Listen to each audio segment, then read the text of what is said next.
ஆரல்வாய்மொழியில் 78வது ஆண்டு சுதந்திர தின விழா கொண்டாட்டம். கன்னியாகுமரி மாவட்டம் ஆரல்வாய்மொழி எய்ம்ஸ் கல்வி மற்றும் சேவை அறக்கட்டளையின் சார்பில் நடைபெற்ற 78வது சுதந்திர தின விழா ஆரல்வாய்மொழி அறக்கட்டளை அலுவலகத்தில் வைத்து மேலாண்மை அறங்காவலர் சமூக சேவகர் டி. ஜோனி தலைமையில் நடைபெற்றது. சுதந்திர போராட்ட தியாகியின் வாரிசும் மருத்துவருமான கோ. நாகேந்திரன் தேசிய கொடியை ஏற்றி வைத்து சிறப்புரையாற்றினார்கள். சுதந்திர தின விழாவில் கற்போம் கற்போம் மனிதநேயத்தை பாதுகாக்க கற்போம் என, உலக ஒற்றுமை பாதுகாக்க கற்போம் என உறுதிமொழி அனைவராலும் எடுக்கப்பட்டது.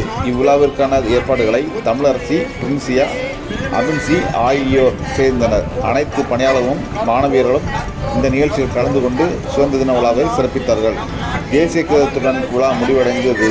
விழா முடிவில் அனைவருக்கும் இனிப்புகள் வழங்கப்பட்டன.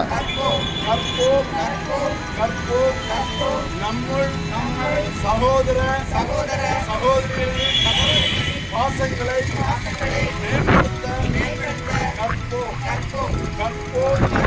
கற்போம். நம் தேசிய ஒருமைப்பாட்டை பாதுகாக்க கற்போம். உலக ஒற்றுமையை மேம்படுத்த கற்போம்.